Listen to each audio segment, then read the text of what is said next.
Alright guys, Monday, November the 28th, just coming up to 6 p.m. in the evening. Just home from work, and we did manage to get a new, or a filled bottle of MIG gas on the way home from work. So we're all set back up and ready to weld.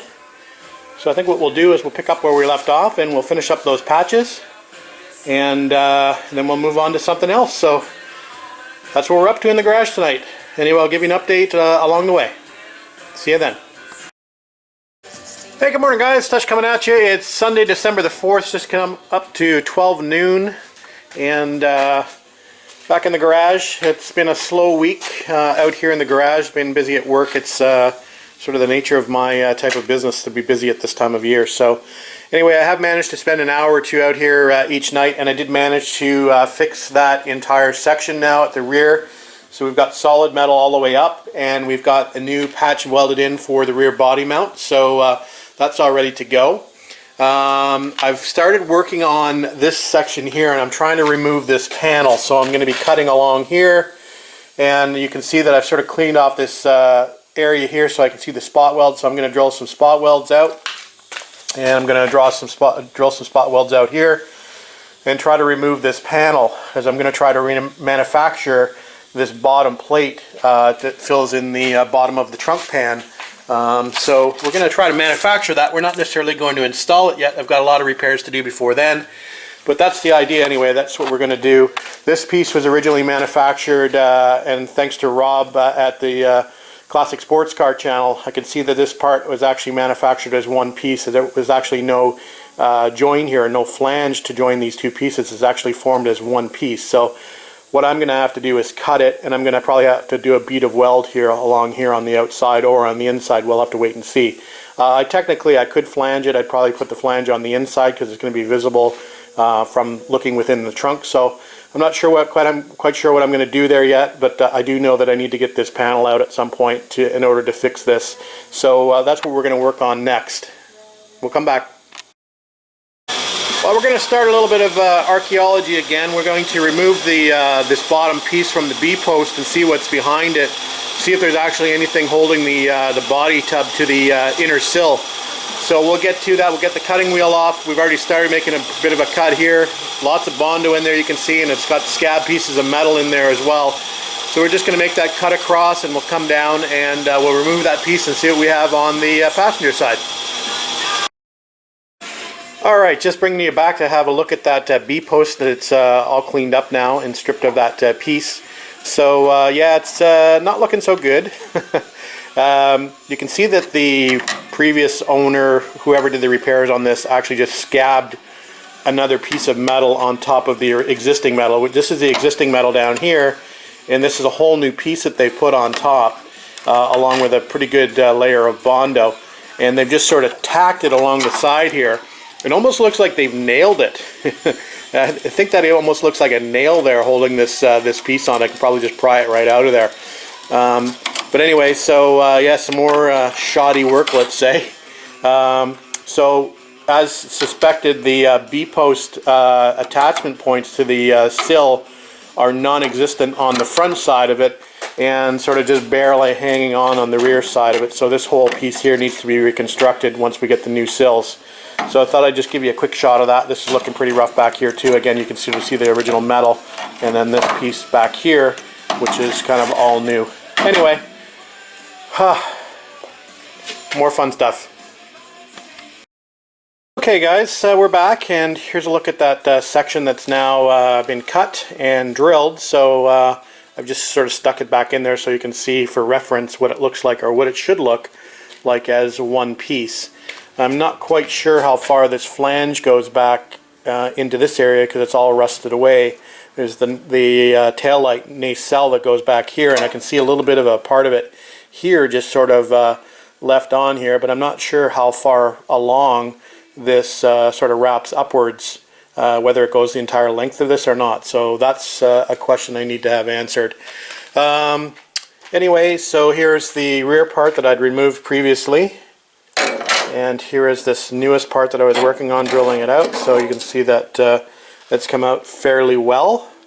So we should be able to make a new section of that that panel. This obviously all needs to be repaired anyway at some point, so I've just sort of left that as much intact as possible, just so I can maintain sort of the curvature there. So we'll get to that eventually, and I'm sure all along the bottom here has got to be replaced as well. So we'll get to that eventually. Anyway, that's the update for now. So we're going to be making a piece that looks like that, and we'll make one for the other side as well. Alright guys, I think it's about time that I give you a quick update on this project as a whole, and you know, what direction we're sort of heading within the next few weeks or so. So just so you know, I do have a plethora of parts coming for this car. I'm starting vacation on December the 19th. I was hoping I was going to be starting a little earlier, like on December the 12th, but work has put the kibosh on that for me, so December 19th will be my first official day of vacation. So we're going to try to get a lot of work done on the car during my short vacation period. So in order to do that and to move forward, I need to have some parts in stock and on hand here at the house. So I've got a combination of sources of parts, let's say, that are coming. So the first bits that I have coming are from a gentleman by the name of Joe, who I've met on a couple of different occasions as part of the six-pack TR6 Triumph Club. Joe is also restoring a TR3, and he has a few leftover bits that he'd offered to sell to me. He knew that I was in need, and we've been communicating for quite some time. So now I'm actually in need of them. Joe has graciously sent them to me by mail, and they're waiting for me at my mailbox in the US. So what Joe has sent me are new inner sills, new outer sills, floors, some fender repair patch panels, and a battery box. So thanks Joe, I'll pick those up in the next little while. Another viewer of mine from YouTube, Todd, has sent me rear body mounts that he's had left over from a project as well. So Todd is getting those in exchange for my old radiator protection shield off my 60 race car. So we'll be sending that down to Todd when I go and pick up the body mount. So those parts I have covered. I did now order a order from Moss Motors down in the US, coming from California, and that's on its way in my mailbox. I think it should arrive by Thursday. And that consists of the rest of the rear parts here, the sort of the closing panel, the stiffener pieces, the vertical closing panel are all coming from Moss. I also have a body mounting kit coming from them as well, because if I start to work on the floors and inner sill replacement, that needs to be done on the chassis. And in order for me to get the sills positioned correctly, I want to make sure that I'm utilizing the body mounting kit and all the spacers and shims that come with it. So I've ordered that. What else do I have coming? I've got a full fastener kit coming from Macy's Garage. Macy's Garage specializes in Triumph parts, and they do these fabulous stainless steel kits. They're not cheap, but like I said, there's pretty much every fastener that you could need to put these cars together included in these kits. So I've got those coming along with a ton of new cage nuts for these cars, for this car. I think I've ordered 40 or 50 cage nuts, because pretty much all of them need to be replaced on this car. I've never actually counted how many cage nuts are on this car, but hopefully we'll have enough. So I do have all those parts coming. I'm probably forgetting a few things as well, but yeah, I wanted to make sure that they were here, so I wouldn't have to be waiting for stuff to work on over my vacation period, short as it is.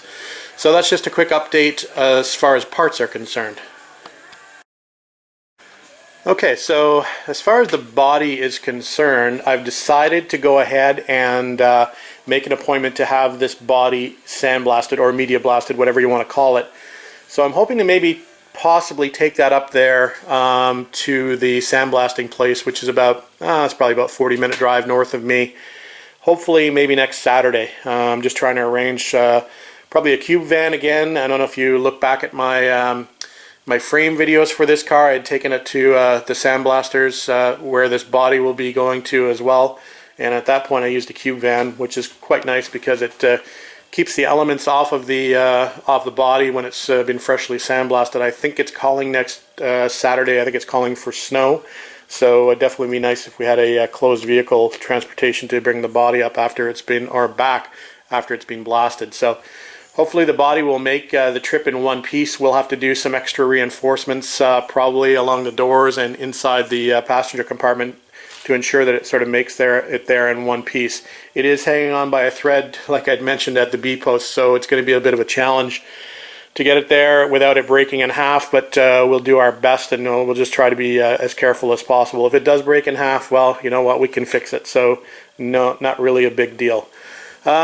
So that's the update on the body. So prepare for this to be media blasted. Not a lot of it needs to be done. Like I said, that whole center section really is just sort of a throwaway. It's all throwaway pieces. The floors are going to be removed from the car. The inner sills are going to be removed from the car. So those are all going to be brand new. So really they don't need to be media blasted. I really only need this sort of the seam areas done so I can detach like that center tunnel section from the car. A little easier, so if I can see the where the spot welds are, I can sort of drill those out and detach that area from the floor section. So that's pretty much the update as far as my thought process on the body is concerned. So prepare for that, hopefully next weekend. All right, back to work.